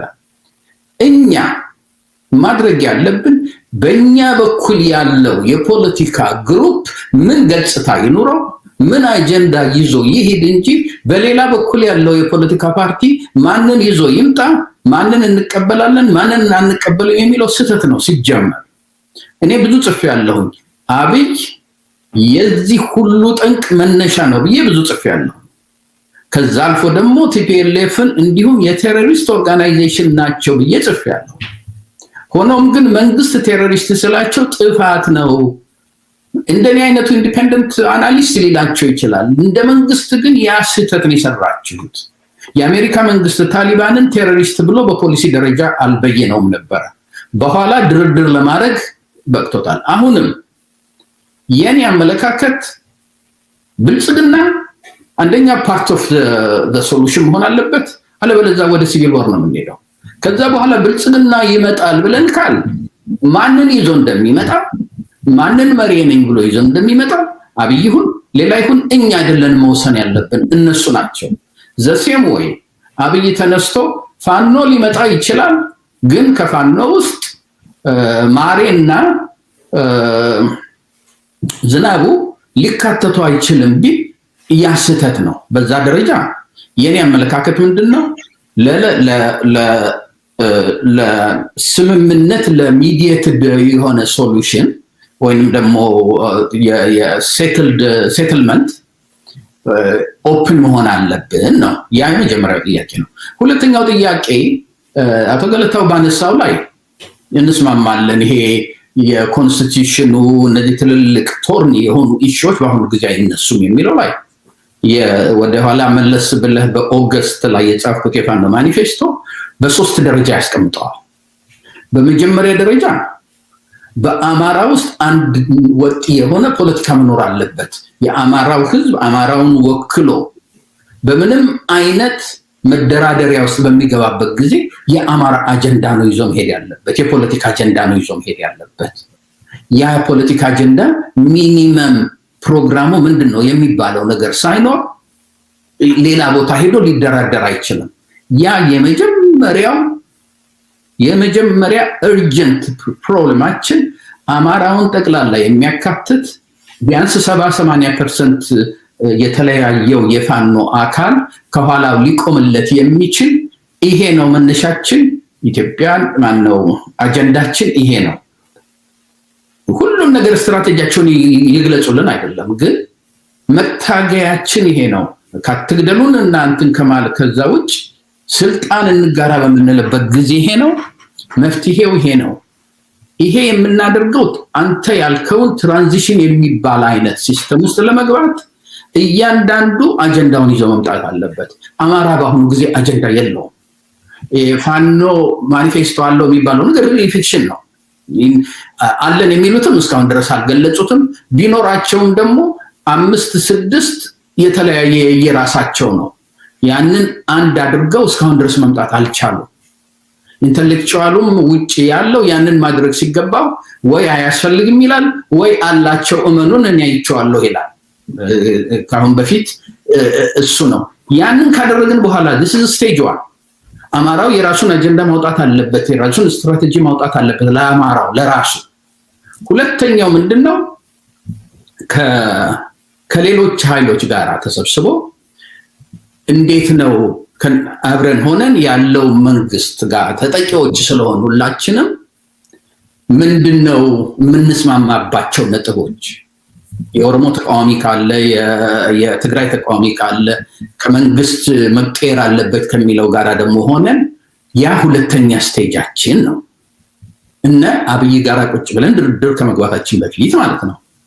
እነሱ ካሉ በኋላ የሶስተኛው ይሄ ኮንስቲቱሽናል ቼንጅ መሰረታዊ የሆኑ ነገሮች ገና በጣም ብዙ ጊዜ ይቀራቸዋል። እኔ ፖለቲካ አጀንዳ እናውጣ ስንል የፖለቲካ ስምምነት እንፍጠር ስል የፌዴራሊዝም ቨርሰስ ሲቲዝንሺፕ ምናምን የሚለው ፖለቲካ አይደለም። እሱ በጣም ብዙ ቶርኒ የሆነ ኢሹ ነው። በጣም ሶፊስቲኬትድ የሆነ የፖለቲካል ኢንጌጅመንት የሚያስፈልገው ነው። አሁን ግን አይተም ነምበር 1 አማራ አጀንዳውን ያውጣ፣ ካለው ደግሞ ግልጽ ያድርግ። አጀንዳ አለው አርቲኩሌት ያድርገው ነው። አጀንዳማ አለው ተባብለናል። አርቲኩሌት ያድርግ ነው። አጀንዳ የለውም። ቀደም ተስማምተን የለ እንደ ብዙ አጀንዳ አለው ብለን ብዙ አጀንዳማ አለው። ሁሉም በየመንደሩ በየሰፈሩ ያለ ፋኖ ሁሉ አጀንዳ አለው። ያ ግን የአማራ አጀንዳ አይደለም። የዛ የመንደር ፋኖ አጀንዳ ነው። የዛ ያን የፖለቲካ አካል አጀንዳ ነው። እነሱ ተሰብስበው አንድ ኮሄረንት የሆነ ሁሉንም ሊያስተሳስር የሚችል ምንድነው ሚኒመም አጀንዳ ይዘው መውጣት ሲችሉ ነው። ገና አሁን as we speak this week አንዳንድ ምንድነው ዳያስፖራ ሊቃኖች እስቲ እኛ እንሞክረውና እኛ በጣም ብዙ የፋኖ ማኒፌስቶ ተብሎ የተጻፈው አለ። እኔ የጻፍኩት አለ፣ ልደቱ የጻፈው አለ፣ መስከረም እስር ቤት ሆና የጻፈችው አለ፣ ሌላ ብዙዎች አሉ። ኢንጂነሩም እንኳን የዛሬ 2 ዓመት ነው ብሎ 1-2 ብታቂ ወረቀት ያቀረባት አለች። ፋኖም አይደለ የፋኖ ማኒፌስቶ ለማለት እሱን እንትን አያደርግም። ግን ከተባለሽ ይቀበል፣ እሱም ይግባ። ሌሎችን ጨምረን እስቲ ጨምቀን አንድናውጣ የሚሉ የተወሰኑ ኢንተሌክቹዋሎች አሁን ገና አሁን ሙከራ እየተደረገ ነው። ያን ካደረግን በኋላ ሌሎችን እንጥራ፣ ሌሎችን ብሔር ብሔረሰቦች የሚባሉትን እነሱን እንጥራና እስቲ ከመንግስት ጋር ድርድር ከመግባታችን በፊት ትራንዚሽን የሚለውን እናንተ እንዴት ነው የምታዩት? አማራው እንደዚህ ነው የሚያየው። ይሄንን ማካተት አለበት እንላለን የሚለውን ካቀረበ በኋላ እዛ ደግሞ አንድ ደግሞ የተለያዩ ብሔሮች ደግሞ አንድ አይነት መድረክ ከፈጠሩ በኋላና ኮንሰንሰስ ከፈጠሩ በኋላ በሚኒመም ፕሮግራም ደረጃ then we are ready አይዘር የለም አብይን መጣል ነው ያለብን አንደራደርም ኦር እንደራደራለን ግን አጀንዳችን መደራደሪያችን ቅድሚያ ሁኔታችን እነዚህ ናቸው ብለው ማቅረብ ይችላሉ እሱ ከተጋደረገ በኋላ ጊዜያዊ የሽግግር መንግስት እንበለው ወይንም ያለው መንግስት ራሱን የሚያስተካክልበት ጋርድ ላይ መፍጠር እንበለው ወይንም እሱን ገልብጦ ሌላ ማምጣት እንበለው ያ ከተደረገ በኋላ ይሄ ኮንስቲቱሽናል ቼንጅ ምናምን የሚባሉ ነገሮች ወይ ዳውን ገና ብዙ አመት የሚያስፈልጋቸው ብዙ የናሽናል ምክክር የሚያስፈልገው የረቀቀ ጽሁፎችና መነጋገሪያዎች መውጣት ያለባቸው ናቸው ይሄ በስሜት ግን ዝም ብለን መወዝወዝ የለብንም ለፋኖም ደግሞ ይሄ ባዶ ነጭ ወረቀት መስጠት ከሚጠቅመው ይልቅ ይጎዳዋል ስተቱን የሚነግረው ነው እንጂ በአሁኑ ጊዜ ፋኖ የሚያስፈልገው ግድ የለም ሁሉ ነገር ይስተካከላል የሚለው አይደለም እሺ ጥሩ አመሰግናለሁ ወደ መውጫ እንሂድ ግን ከዛ በፊት ገለታውም ሪፍሌክት ማድረግ ስላለበት ፎር ፌርነስ 2 ደቂቃ ወስደህ በዚህ ጉዳይ ዶክተር ዮናስ ያነሳው ላይ ተወሰነ ሪበታል እንድታስቀምጥ ነው ግን ዶክተር ዮናስም ገለታው መጨረሻ ላይ ወደ መደምደሚያችሁ ስትሄዱ እንድትመልሱልኝ የሚፈልገው ሲቹዌሽን ራይፕ ፎር ትራንዚሽናል አሬንጅመንት ራሱ ሁኔታው አሁን ያለው ሁኔታ ለሽግግር መንግስት የተመቻቸው ወይም የበሰለ ነው ወይ ራይፕ በእንግሊዝኛው ምንለው የተመቻቸ ነው ወይ አመቺ ነው ሁኔታው እዛ አርዊ ዜር የት የሚለው ነው ምክንያቱም በምርጫ ተመርጫለሁ ይላል በቀላሉ የሚለቅ አይደለም እንደቅድም እንዳልነው በአስቸኳይ ጊዜ አዋጅም አሸንፋለሁ ብሎ ነው ያወጀውና እዛ ራሱ ደርሰናል ወይ ስለ ሽግግር ለማውራት የሚለው ራሱን የቻለ አንድ ጥያቄ ነው ያለኝ እሱን ዶክተር ዮናስ የሚያዝ ግን ከዛ በፊት ገለታው 3 ደቂቃ ወስደ ሪፍሌክት አድርግና ከዛ በኋላ ወደ መውጫ እንሄዳለን በዚህ በፋኖ ጉዳይ ላይ እንኳን አልደጋግምም በቅድም የተናገርኩትን ነው አድማጭ ተመልካቾችም እንዳይሰለቹ እኔ እስከማውቀው ድረስ ፋኖ አንድ ነው ከባህልም አንፃር ከአደረጃጀት አንፃር በጣሊያንም ጊዜ የነበረው የትግል አይነት እንደዚህ ነው እኔም በተወለድኩበት አካባቢ ያውቀዋለሁ ይሄ ሲነሱ አካባቢያዊ እንቅስቃሴን ይዞ አስታጥቆ ህብረተሰቡን መነሳት የተለመደ ነገር ነው ያ ግን ወደ አደረጃጀቱ ወደ አንድ እየመጣ ነው ያለው አሁን አንድ እዝ ስር ስለዚህ እያደገ ነው የመጣው ይሄን ማበረታታት ነው የሚኖሩ ችግሮችን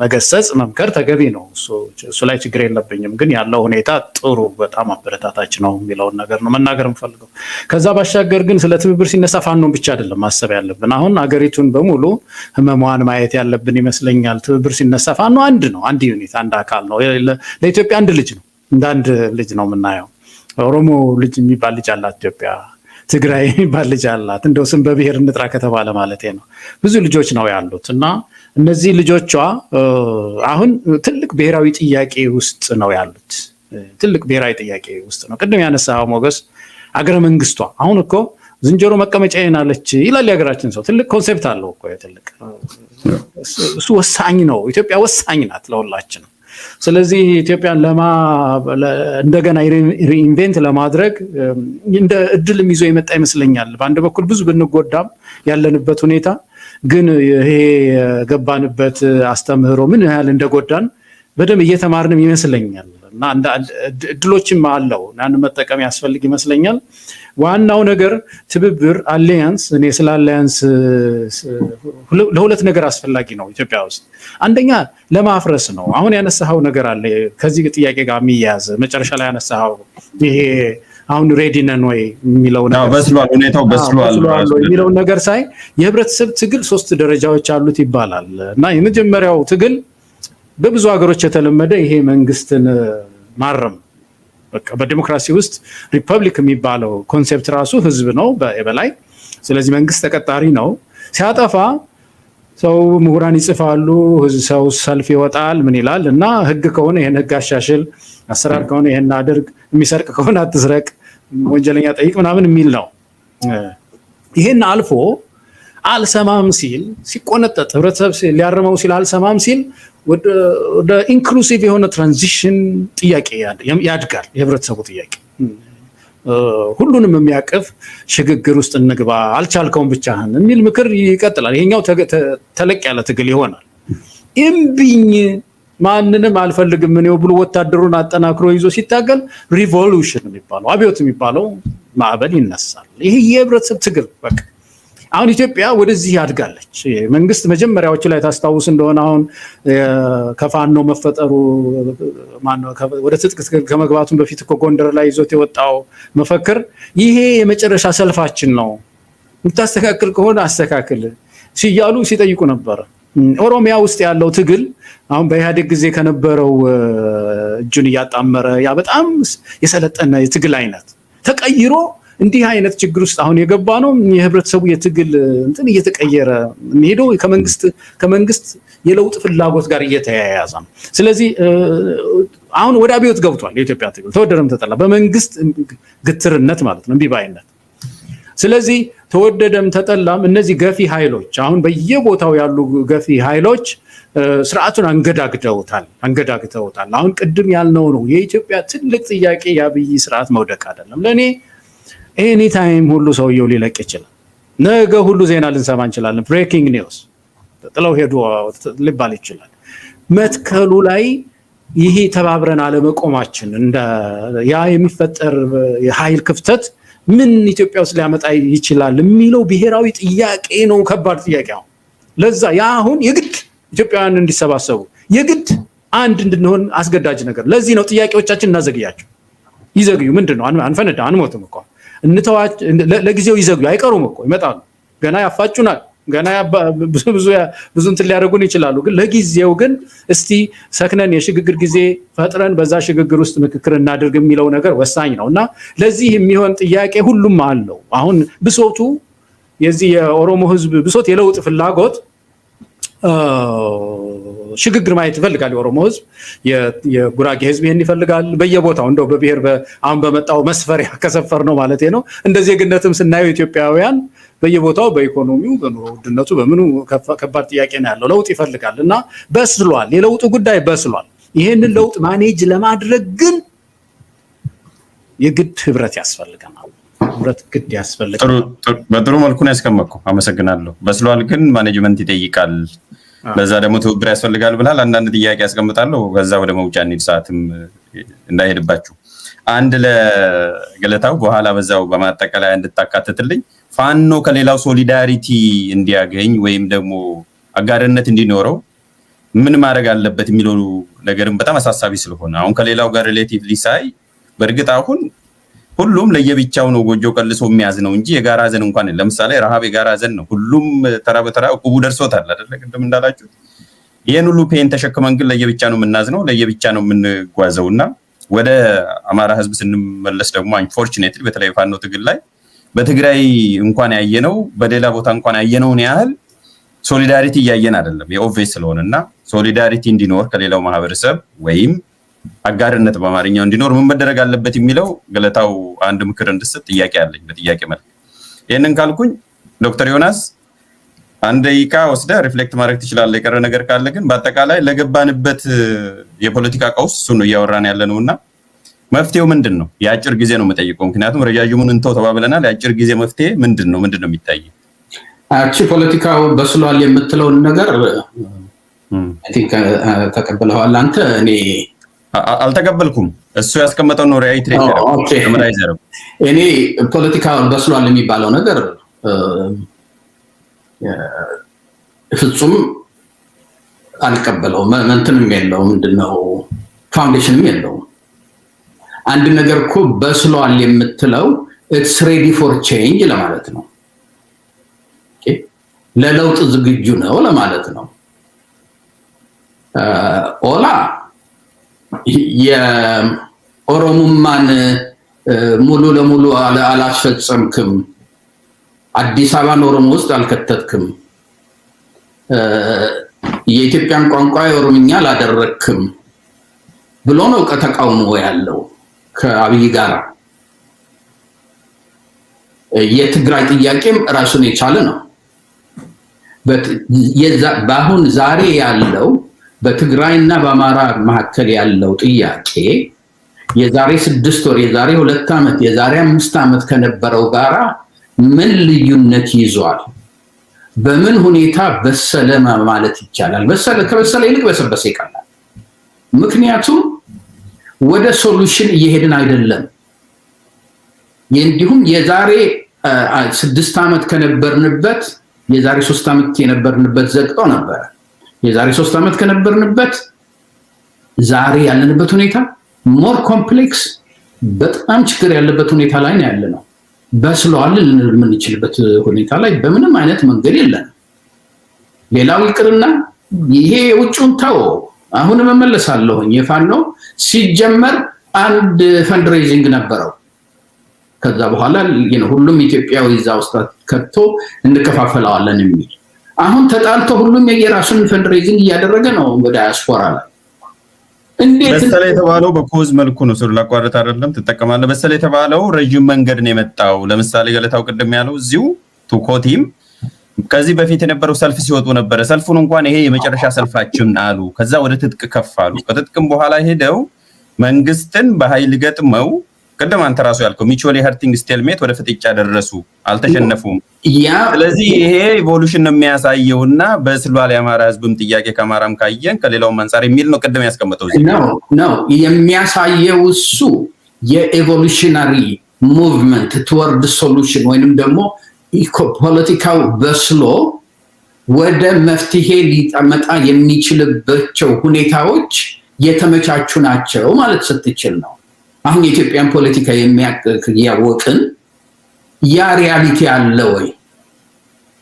እንኳንስ አማራውና ኦሮሞ አሁን ባለበት ሁኔታ ላይ ፖለቲካው በስሏል፣ ተገናኝተው ሶሉሽን ሊመጣ ይችላል ማለት ይቅርና በአማራው ውስጥ አንድነት መፍጠር አልተቻለም። ይሄ ሪያሊቲ ነው። ትንሽ ስክሬሚሽ ነው ያለው ወይንስ ደግሞ ሲሪየስ ፋንዳሜንታል ነው ያለው? ስለሱ ቀኑን ሙሉ ልንከራከር እንችላለን። ዋን ሪያሊቲ የምናውቀው ምንድነው? አንድ አጀንዳ፣ አንድ መሰረታዊ ሁኔታ ያለውን ነገር ይዞ አማራው እስካሁን በአሁኑ ጊዜ የሚስማማው በአንድ ነገር ነው። ተገለናል፣ ተጨፍጭፈናል፣ ተባረናል፣ እንትን ብለናል። ያ መነሻው ነው። ከዛ ውጭ ግን የት ነው የምንደርሰው፣ እንዴት ነው እዛ የምንደርስበት ቦታ የምንሄደው የሚለው የተለያየ ነው ሁሉም ያለው። ያንን ነው ያ ሲኖር ነው አይ በአማራው በኩል ይሄውና በስሏል የአማራው ፖለቲካ ማቹር አርጓል በምትልበት ጊዜ የፖለቲካ የሀገሪቷ የፖለቲካም ሰላም ሊፈጠር ወደሚችልበት ተጠግቷል ትላለህ።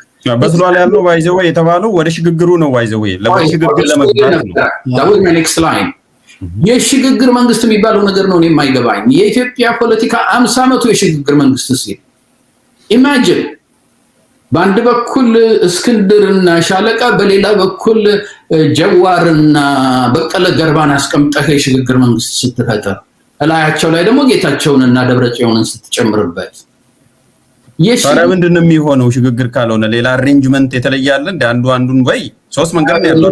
ሉካት ማይ ፋኖ ማኒፌስቶ በአሁኑ ጊዜ ኢትዮጵያ የሽግግር መንግስት መፍጠር ይቻላል የሚባለው ኦፖዚሽኑ እኮ ራሱ እንኳን እርስ በርሱ መስማማት አልቻለም።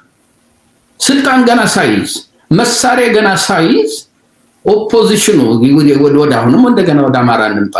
ያማራ እናደርግ ይሻላል። በቃ ቀጥልና እንግዲህ እኔ ወደ መዝጊያ እንድንሄድ ነው የፈለኩት። ገለታውም 1 ደቂቃ ኢንተርጀክት ማድረግ ትችላለህ ከጨረሱ ሲጨርስ ማለት ነው። ዶክተር ዮናስ ጨርስና ሪሊ አንዱ ኢትዮጵያ ሮድማፕ የምላችሁ በአማራው በተለየ ሮድማፕ የሚያስፈልገን ለዛ ነው። ምንድነው አማራጫችን? የሽግግር መንግስት በምንልበት ጊዜ ፓራሜትሮቹ ምንድናቸው? ጋርድሬሎቹ ምንድናቸው? አጀንዳ አደ ሚኒመም የምንጠይቀው ምንድነው? ያንን ልናገኝ የምንችልበት ሁኔታዎች ደግሞ የፖለቲካ ፓወር ቤዝ በመፍጠር የፖለቲካ ኮአሊሽን በመፍጠር ምን ያህል ያስፈልገናል? እነዛ ቢሰሩ ኖሮ አማራው አንድ ወጥ ሆኖ በአንድ እዝ ፖለቲካሊ እንደገና ደግሞ የራሱ ኦርጋን የፐብሊክ ሪሌሽን ኦርጋን ፋኖ ቢኖረው ኖሮ እና ቀጥሎ ደግሞ ሌሎች ብሔረሰቦችን ደግሞ የሚያቅፍ አንድ ሁኔታ የሚፈጥርበት ነገር ቢኖር ኖሮ ፖለቲካው ኢቮልቭ አድርጓል፣ ሬዲ ነው ለለውጥ ነበረ። አሁን ያለነው ምንድነው የፊዚክስ ሰዎች ኤንትሮፒክ ኬኦስ የሚሉት ላይ ነው ያለነው። ያ ኬኦስ ደግሞ መጀመሪያ ስለ የነበረው ምንድነው ኬኦሱ የባሰ አዙሪት ውስጥ እየገባ ነው ያለው። እንዴት አድርገን ነው የፖለቲካው እንትኑ በስሏል የምንለው? እሺ በደንብ ስላስቀመጥከው ግን መፍትሄው እንትናም ኢንተርጀክት ያደርግ ረጅም ጊዜ እንዳይሆን እንድንወጣ ነው። መውጫ 3 ደቂቃ ከዛ ባልበለጠ እንድንጨርስ። ግን ዶክተር ዮናስ ታዲያ መፍትሄው ምንድነው? እዛ ጋር አንጠልጥለን የተውከው እኮ ሽግግር ካልሆነ ወይ there are 3 options አይደለ እንዴ? to be honest እንዲማጥለን አንሄድም። አንደኛ ሽግግር እናደርጋለን፣ ብዙ ሰዎችም የሚሉት ገለታው የሚያስቀምጠው አቶ ልደቱ የሚያስቀምጠው ሌሎቹ የሚያስቀምጡት። ሁለተኛው በኃይል ገልብጠ በጉልበት የራስን መንግስት ማቋቋም ነው። ሶስተኛው እዚሁ ባለው መንገድ ሄደ በዲሞክራሲያዊ መልኩ በምርጫ ለውጥ ማምጣት ነው። these are the only possibilities። ከዚህ 3 ውጪ መንገዶች ስለሌሉ ምንድነው ልናደርግ የምንችለው ታዲያ ሽግግር ካልታየ? እነሱ ብቻ አይደሉም። በመጀመሪያ ደረጃ የመንግስት ፖዚሽን ለድርድር በምትቀርብበት ጊዜ የመንግስትን ፖዚሽን ዊክል ልታረጋው የምትችለው ያንተን የፖለቲካ ቤት ስታሰፋ ነው። የኔ ጥፋት ነው እንትና ኢንተርጀክት አድርግና አንተ ከመውጫው ጋር አንድ ላይ ያይዘ እንደዛ ይሻላል። ሶሪ ይገርታል። እንደዛ ስላል አመሰግናለሁኝ። አይ ቲንክ ዶክተር ዮናስ ጋር ብዙ የተራራቀ ነገር እያየሁ ነው። በተለይ አሁን የሆነ ሆኖ ግን መነጋገር ደግሞ እንዴት ጥሩ ነው። ኢትዮጵያ ውስጥ የጎደለው ይሄ ነው። መነጋገር ያስፈልጋል። እኔ የኢትዮጵያ ትልቅ ጥያቄ እኮ እስክንድርና በቀለ አብረው መቀመጥ አለባቸው። እኮ ነው ሽግግር የምንለው ኢትዮጵያ ውስጥ አንዱ ሽግግር እነዚህ የተራራቁ ኃይሎች መድረክ አግኝተው በምክክር ያሏቸውን ሀሳቦች በነፃነት አቅርበው ተወያይተው አንድ ኦርጋናይዚንግ ፕሪንሲፕል ዴቨሎፕ አድርገን ወደ ህገ መንግስት ማሻሻያ እኮ እንድንገባ ነው። ይሄ ነው የሚጠበቀው። እና እኔ በዚህ ላይ ጨለምተኛ አይደለሁም። የኢትዮጵያ ልጆች ተሰባስበው አይገናኙም። እነሱን እስቲ ኢማጂን አድርገው ስባል እኔ ኢማጂኔሽን የሚያሳየኝ ይነጋገራል ፕላትፎርሙ ከተገኘ። ኢትዮጵያውያን ከሌላው የተለየና ሰዎች አይደለንም። አለመገናኘታችን አሁን የኢትዮጵያውያን ትልቁ ችግር ፕላትፎርም የለንም። በነፃነት የምንነጋገርበት ጊዜ የለም። እዛና እዛ ሆነን ነው የምንነታረቀው። ስለዚህ እነዚህ ወገኖች ጃዋር ከእስክንድር ጋር ቢገናኝ፣ ሌላው ከሌላው ጋር ተገናኝቶ አብሮ ቢሰራ፣ እንደውም ይሄ ምክር ነው የጎዳን። ይሄ በአብይ በመጣ ጊዜ ኢትዮጵያን የጎዳት ለውጥ ብቻውን ሊመራው የማይችል አካል ተነስቶ እኔ አሻግራችኋለሁ ሲል ያጨበጨብን ያ በጣም ግልብ የሆነ አስተሳሰብ ነበረ በወቅቱ። ኢትዮጵያውያን ወደ ኋላ ማየት መቻል አለብን። አሁን የኢትዮጵያ ጥያቄ ቀጫጭን ጥያቄዎች አይደሉም፣ የፕሪንሲፕል ለውጥ ጥያቄዎች ናቸው። አሁን ምንድነው የህገ መንግስት አሜንድመንትም እኮ አይደለም፣ ሪቪዥን ነው። ሞገስ ደግሞ የህግ ሰው ስለሆንክ ታውቀዋለህ። ሪቪዥን ኮንስቲቱሽናል ሪቪዥን ደግሞ የሀሳብ ክለሳ ነው የሚጠይቀው። ሀሳብ ነው የምንከልሰው መጀመሪያ። አንድ የህግ ባለሙያ አንድ ጊዜ እንትና ናቸው ዳኛ ፍሬ ህይወት ዋሽንግተን ተገናኝተን ሲናገሩ ምን አሉ? ብዙ ጊዜ ኢትዮጵያ ውስጥ የምናወራው የህግ የበላይነት ነው። የሀሳብ የበላይነት ነው የሚቀድመው። ህግ እኮ መሬት ማስቆንጠጫ ነው። እናስቆንጥታ አድርግ አታድርግም ነው። የተበላሸ ሀሳብ ህግ ካደረግ ነው ስለ ህግ የበላይነት ብናወራ በዛ የተበላሸ ህግ ላይ ዋጋ የለውም አሉ። እና ብዙ የተበላሹ ነገሮች ናቸው ኢትዮጵያ ውስጥ ያሉት። እና እነዚህ ሰዎች የግድ መነጋገር አለባቸው። የኢትዮጵያ እንኪያስ የኢትዮጵያ ዕጣ ፈንታ የሚወሰነው በእነዚህ ሰዎች አንድ ላይ ተቀምጦ በመነጋገር የግድ ነው ይሄ። ስለዚህ ያ ፕላትፎርም ሀገሪቱ ያንን ድግስ መደገስ አለባት። ትግላችን ወደዛ ነው መሆን ያለበት ነው። ግን ዋናው ኢምፖርታንት ነገር ምንድን ነው? ፋኖ ቅድም የጠየቀኝ ፋኖም ብቻም ሳይሆን ይሄ ምንድነው የአንድ እጅ ጉዳይ ብቻ አይደለም። ፋኖ ይሄንን ብቻ ማድረግ አለበት ሳይሆን በሌሎች የፖለቲካ ኃይላትም ወክስት መካከል ፋኖም ሁሉም አንድ በዚህ ሰዓት ማድረግ ያለባቸው ለትብብር ማድረግ ያለባቸው ነገር የሚመስለኝ ቅድም ያልነውን ነው። ይሄ እነዚህን አጀንዳዎች አሁን አሏቸው የሚሉትን አጀንዳዎች ማሳደር አንድ ነገር ነው። ማቀስቀስ እናሳድርና ለጊዜው ይሄን የሽግግር ፕላትፎርም እናቋቁም ነው። ኢትዮጵያ የግድ ሽግግር ውስጥ መግባት መቻል አለባት። አንዱ ትልቁ የኢትዮጵያ ችግር የሽግግር መንግስት አለማየታችን እኮ ደርግ የምታውቁት ነው። ሰተት ብሎ በጃንሆይ ጋራ መላላኪ ስራ እየሰራ ገባ። ቀስ እያለ የሚፈልገውን በእሳቸው ፈቃድ ስም መፈጸም ጀመረ። ቀስ እያለ እግሩን እንትን አጠናከረና ገብቶ የሚፈልገውን አደረገ። ከዛ ሽግግር ነኝ አለ። ሽግግሩ ሲያልቅ ደግሞ አሁን ሲቪል ሆኛል። ኢህአዴግ መጣ ደሴም።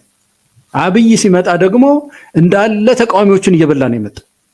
ታስታውሱ እንደሆነ ወደ ስልጣን ሲመጣ ቲም አብይ እኮ ሲመጣ በሌላው ዓለም ህዝባዊ አመጽ ሲነሳ የኦሮሞ ህዝብ ያ ሁሉ ህዝብ ተነስቶ ሲታገል የአማራ ህዝብ ሲታገል የተቃዋሚ የፖለቲካ ፓርቲዎች መፋፋት ነበረባቸው። ሌላ ሀገር እንደዛ ነው የሚሆነው። ህዝብ ተቃውሞ ሲል ተቃዋሚ ፓርቲዎች ያድጋሉ፣ ደጀን ያገኛሉ። ኢትዮጵያ ውስጥ ለተቃራኒው ነው ውጤት የተመዘገበው። ሰማያዊ ፓርቲ ፈረሰ፣ አንድነት ፓርቲ ፈረሰ፣ መኢአድ ፈረሰ። በሙሉ የተቃዋሚ ኃይሎችን በላና አብይ መጨረሻ ላይ እኔ ብቻ ነኝ ማሻገራቸዋል። ከዛ ደግሞ ሌላው ሰው አጨበጨበ። በቃ ትክክል ነው ተባለ። ያው ኢንክሉሲቭ ያልሆነ ሽግግር ለማየት ያደረግነው ሙከራ አደናቅፎ ጥሎናል። አሁን እነዚህ የተለያዩ ኢንተረስቶች የተለያዩ ወንድሞቻችን ቁጭ ብለው የሚነጋገሩበትን ስርዓት እሱ ላይ ነው መስራት ያለብንና ኢት ኢዝ ፖሲብል ለኔ በደንብ ይቻላል። በደንብ የሚነጋገሩበት መንገዱም ወደ ሽግግር ማዕቀፍ መሄድ ነው። ለሱ ደግሞ ትብብር ያስፈልጋል። ጥሩ ዶክተር ዮናስ የቀሩ ነገሮችም ካለ ጨምርና የማጠቃለያ ቅድም ስለወሰድክ ሰዓት በጣም ይቅርታ፣ ቅድም ላቋርጥ አይደለም በድጋሚ ይቅርታ እንትን የመፍትሄውን ያለ ቦታው ስላመጣሁት ነው። እንግዲህ ሽግግሩን አንጠልጥለን የተሆነው ቅድም አሁን ትመለስበታለህ። ብዙ ያው ውይይት መኖሩ በአጭር ጊዜ በዚህ መልኩ መወያየታችን በጣም ደስ ብሎኛል። እናንተም እሺ ስላላችሁና ሀሳባችሁን ስላጋራችሁ ሰው መወያየቱ ራሱ አንድ ነገር ነው። ሀሳብ ልዩነት መጨረሻ ላይ በሽግግሩም ላይ ሌሎች ነገሮች ላይም አሉ። እሱ ለአድማጭ ተመልካቾች እንተዋለን። አሁን ከዚህ ከገባንበት የፖለቲካ ቀውስ ሌላውን እንቶ የማህበራዊውን ኢኮኖሚውን ለጊዜው እንቶና ከገባንበት የፖለቲካ ቀውስ እንዴት እንውጣ? አጭር የመፍትሄ ሀሳብ የሾርት ተርም ምንድን ነው የሚመስል? ዶክተር ዮናስ ኢን ሚኒትስ ቅድም የተውቀው ላይም አንድ ደቂቃ ወስደህ መሄድ ትችላለህ። ደግሜ አይ ቲንክ መደጋገም ይሆንብኛል።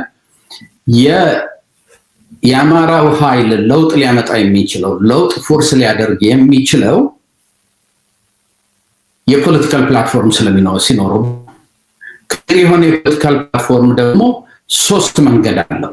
ኢምፖርታንሱ በሶስት አቅጣጫ ነው።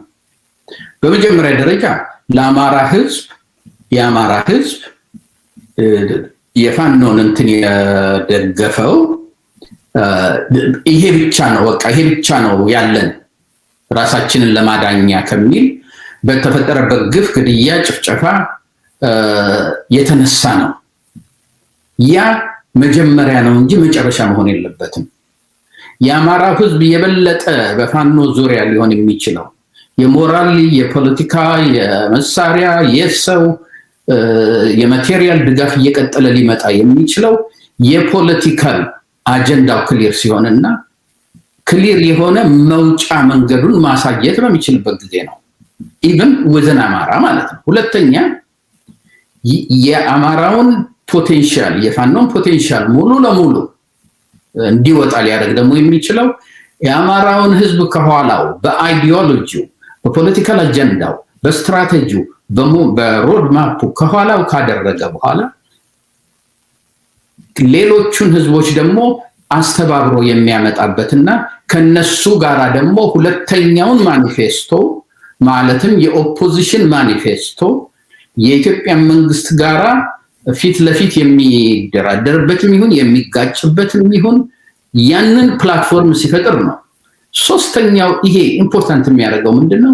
በአሁኑ ጊዜ የኢንተርናሽናል ኮሚኒቲው ሮል ለሚመጣው ለውጥ አንደርማይን ማድረግ የለብንም። ይሄ ብዬ ነው የኢትዮጵያ ህዝብ ያው በዚች በኖም ለበለብ ደምን ሸፋ ላይ ቆየ ስለነበረ የኢንተርናሽናል ኮሚኒቲው ለውጥ ለማምጣት ያለውን ኢንፍሉዌንስ እና ሌቨሬጅ መጠቀም መቻል አለበት። በአሁኑ ጊዜ የኢንተርናሽናል ኮሚኒቲው አብይ እንዲሄድ ይፈልጋል፣ ወይንም አብይ ተገፍቶ ፖሊሲውን እንዲያስተካክል ይፈልጋል። አብይ እስካሁን ድረስ በስልጣን የኖረበት ዋና ምክንያቱ ያንን ስልጣን ሊቀበለው የሚችል የፖለቲካ አጀንዳ ያለው፣ የፖለቲካ ስትራቴጂ ያለው፣ መውጫ ያለው ስታቢላይዚንግ ፎርስ የኢንተርናሽናል ኮሚኒቲው ስላላየ ነው። ፋኖ ራሱን እንደዛ አድርጎ አቅርቦ ቢሆን ኖሮ ባይናው ብዙ የኢንተርናሽናል ድጋፍ ይኖሩት ነበር። ስለዚህ የአማራን ህዝብ ከኋላ ስታደርግ የኢትዮጵያን ሌሎችን ብሔር ብሔረሰቦች የነሱን ኮንፊደንስ ስትወስድ የኢንተርናሽናል ኮሚኒቲውን አብይ ዲስትራክቲቭ ፎርስ ነው ኢትዮጵያን ብቻ ሳይሆን ሪጅኑን በሞላ ዲስታቢላይዝ ሊያደርግ የሚችል ኃይል ነው ብለህ ስታሳምን በ2018 ነገዱንና እነለማን ግድ የለም ግፉ እኛ እንረዳቸዋለን ብለው ማነው ቲፒኤልኤፍን እንዳስወጡ የኢንተርናሽናል ኮሚኒቲው ራሱን የቻለ ሚና ሊኖረው ይችላል። እነዚህን ካደረግን በኋላ ሊመጣ የሚችለው ለውጥ ምንድነው? ኢቭን ዊዝን ዚስ ፎርም ኮአሊሽኑ አንድ ኃይል ይዞ ሊወጣ ይችላል። አይዘር መንግስትን ሊቀይር የሚችልበት መንገድ እንደለማና እንደ ገዱ ጊዜ whether within the system or outside of the system መንገድ ሊኖረው ይችላል በመጀመሪያ ደረጃ። ሁለተኛ ደረጃ ደግሞ short of that የአማራን ህዝብ ድጋፍን በጣም ስታጠናክር የሌላውን ህዝብ ድጋፍ በናሽናል ኦፖዚሽን ኮሊሽን ፈጥረህ ኃይል የፖለቲካል ቤዝ ስትፈጥር የኢንተርናሽናል ኮሚኒቲውን እምነትና ድጋፍና ኮንፊደንስ ዊን ስታደርግና ከነሱ ድጋፍ በምታገኝበት ጊዜ ከአብይ ጋር ለመደራደር ያለ እድል ሰፊ ይሆናል። የዛን ጊዜ ደግሞ ምንድነው አጀንዳችን? ምንድነው ጥያቄያችን? አሁንም እንደገና ድገምና በጁላይ ላይ የጻፍኩት እነዚህ ተቀዳሚ ጥያቄዎች ፕሪኮንዲሽን መሆን አለባቸው ያልኩታል። ያ የኔ ሬኮሜንዴሽን ነው። የአማራ ህዝብ ደግሞ ያንን አውጥቶ ከዛ እንደገና ተሰብስቦ ከሌሎች ህዝቦች ጋር እነዛን ነገሮች አውጥቶ ያንን ስንፈጥር ነው ፖለቲካሉ ራይፕ ነው ለለውጥ የምንለው። አሁን ያለንበት ኤንትሮፒክ ኬኦስ ነው። ኤንትሮፒክ ኬኦስ ፊዚስቶች የሚሉት ምንድነው? የት ሊደርስ እንደሚፕሬዲክት ሊደረግ የማይቻል ኬኦስ ውስጥ ነው ያለነው። ያንን ኮንትሮል የምናደርግበትን ደረጃ ማምጣት አለብን። ለዛ አይተም ነምበር 1 the most critical thing is የአማራውን አጀንዳ ማውጣት ነው። ሳይኖረው አለ ማለት ወይንም ደግሞ አሁን አያስፈልገውም ማለት ይጎዳዋል እንጂ አይጠቅመውም። በዚህ ልጨርስ። ቴንክ ዩ በጣም አመሰግናለሁ። አቶ ገለታው አንተም በዚህ ዲስከሽን ሞቅ ላለ ዲስከሽን እድል ስለሰጠን እኔም በጣም አመሰግናለሁ። ሳናስበው ነው ባጭር ጊዜ እንትን ያልነው ትንሽ 1-25 ደቂቃም ተጨማሪ ወሰድ ነው የሚያለያዩ ሁለት አጀንዳዎች ስላሉ ከምናሳድር ብዬ ነው እንደዛ ያደረኩት። አመሰግናለሁ። ገለታው አንተም የማጠቃለያ ሀሳብ አቅርብልን። እኔም በጣም አመሰግናለሁ ዶክተር ዮናስ ጋር በመገናኘት የመጀመሪያም ጊዜ ነው። ደስ ብሎኛል በጣም ሞገስም ይህን ፕሮግራም በማዘጋጀትህ ጥሩ ነው። ቀጥል እንደዚሁ ነው የምለው። እንደው መጨረሻ ላይ እንደ መውጫ መናገር የምፈልገው ነገር ተስፋችን አንድ ነው። ኢትዮጵያውያን አሁን አማራ ላይ ብቻም ሳይሆን ይሄ ግልጽ የሆኑ አጀንዳዎች ለሁሉም ነው የሚሰራው። ኦሮሞውም፣ ትግሬውም፣ ሌላውም ሁሉ ኢትዮጵያውያን በአጠቃላይ አንድ መዳረሻችን ግልጽ ሊሆን ይገባ ይመስለኛል። አሁን ኦባንግ አንድ የሚላት ጥሩ ነገር አለች። ምን ይላል? እያንዳንዳችን በግል ነፃ አንወጣም ኢትዮጵያ ካልወጣች። በትክክል ቃሉን አላስቀመጥኩትም፣ ግን እንደዚህ የሚል ነገር አለው። ኢትዮጵያ ነፃ ካልወጣች እያንዳንዳችን ነፃ ልንወጣ አንችልም ይላል። እና አንድ በደንብ ልንረዳው የሚገባው የኢትዮጵያ የፖለቲካ ኃይላት ኦላ እንበል፣ ፋኖ እንበል፣ ቲፒኤልኤፍ እንበል፣ ማንፈልጋቸውንም እንበል በሙሉ ብልጽግና፣ ማንም የፖለቲካ ኃይል ይቺ ሀገር የሁላችን ሀገር ናት። በቃ ተወደደም የሁላችንም ሀገር ናት እና የዚች ሀገር እጣ ፈንታ በእኛ ላይ ነው ያለው። ስለዚህ ሁሉም ኃይል ህብረትን የምናስብበት ምዕራፍ ላይ ነው ያለ ነው። አሁን በስሏል ቅድም ለማለት የሞከርኩት እኔም ከዚህ አንጻር ነው። የኢትዮጵያ መንግስት ሌጂቲሜሲ ወርዶ ለውጥ የመጣበት ጊዜ የሚጠይቅበት ጊዜ ላይ ነው ያለ፣ ሽግግር የምንጠይቅበት ጊዜ ላይ ነው ያለ ነው ለማለት ነው። እና አሳሳቢው ነገር ዶክተር ዮናስ እንዳሉት ይሄ የተበጣጠሰው ትግል ግን ቅድም ያልነው ነገር እኮ ነው ደጋግመን መንግስት ማፍረስ ብቻ ሳይሆን አፍርሶ የመገንባቱ ነገር ላይ ምንድነው የምንመስለው ነገ ምንድነው የምንሆነው የሚለው ነገር ስለሚያሳስብ 4 ነገሮች ብቻ ልናገር። አንደኛው እያንዳንዱ ታጣቂ ኃይል ይሁን የተደራጀ ኃይል ስለ ኢትዮጵያ ስለ ህብረት ማሰብ አለበት። እንዴት አድርጌ ህብረት ልፍጠር አጀንዳው አድርጎ ይወያይ በየቤቱ። አጀንዳው ይሄ ራሱንም ነፃ ለማውጣት እኮ ነው። አማራው ራሱን ነፃ አሁን ካለበት ችግር ነፃ ለማውጣትም እንደ ሀገርም ሀገሩ ነው ለመጠበቅ ይሄ አጀንዳው መሆን አለበት። ኦላ ይሄ አጀንዳው መሆን አለበት። ስለ ፌዴራል ስርዓት ለምን የምንነጋገረው እኮ መነጋገሪያ ቦታ ሲኖር እኮ ነው። ኢትዮጵያ ስትኖር እኮ ነው።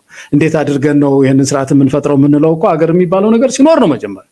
ስለዚህ ሁሉም የፖለቲካ ኃይል ይሄን አጀንዳው ቢያደርግ፣ ሁለተኛው ለሽግግር ለመታገል ይሄ አሁን በኢትዮጵያ ታሪክ ውስጥ ቅድም ብድግ ያደረኩት ነገር ትልቁ ችግር አንድ ኃይል በጣም በማፍረስ ጊዜ አስተዋጽኦ ይሰፋና በኋላ የስርዓቱ ጠባቂነትም አብሮ ይዳብራል። እዛው የስርዓቱ የባለቤትነት ስሜትም አብሮ ይበዛል እዛ ላይ። ህወሓት እኮ ትልቁ ችግሩ ያነበረ እኔ ብዙ የታገልኩት እነ ኢህዴን ምናምን ናቸው። ደግሞ ይሄ አባዱላ ይመሩት የነበረው የኦህዴድ ምናምን የምትባለው እና ወረዳ ሲዘታ ቃለ ምናምን እያለ ይቀልድባቸው ነበር። ሰፊ ትግል ነው የታገልኩት፣ ሰፊ ኢኮኖሚ ሀብት ይገባኛል፣ ስርዓቱ የኔ ነው የሚል ስሜት ነው ያዳበረው። ስለዚህ የሽግግር ስርዓት ለማምጣት በምናደርገው ትግል ውስጥ ህብረት አስፈላጊ መሆኑን በመገንዘብ እያንዳንዱ ኃይል ለሽግግር በሚያደርገው ትግል ላይ አስተዋጽኦ ማድረግ መቻል አለበት ያለበት። ለፖስት አብይ ነው የሚታይ ይሄ አሁን በኋላ የሚመጣው ላይ ችግር እንዳይፈጠር የረጋ ሀገረ መንግስት እንድንመሰርት ማለት ነው። ሶስተኛው የሽግግር ፍኖተ ካርታ ማውጣት ያስፈልጋል። እንግዲህ ኢትዮጵያውያን ሽግግሩ ምን መምሰል አለበት? ኮምፖዚሽኑ ምንድነው መሆን ያለበት? የሚይዛቸው ተቋማት ምንድን ናቸው? መንግስትስ እንዴት ነው የሚቀጥለው? ትምህርት ሚኒስቴር እንዴት ነው የሚቀጥለው? በነዛ 2 ዓመት ሊሆን ይችላል ምናምን ሌሎች እንዴት ነው ስራውን የምናስኬደው የሚለው ላይ እና የሽግግር ጊዜው ምን ያህል ሊሆን እንደሚችል በዚህ ይሄ እንኳን በዛ በሽግግር ፍኖተ ካርታ ውስጥ ሊሆን ይችላል።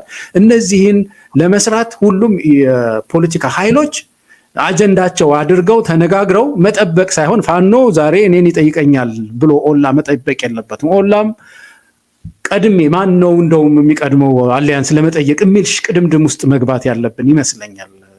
ሀገራችንን ማሰብ ያለብን ይመስለኛል። በጣም አመሰግናለሁኝ።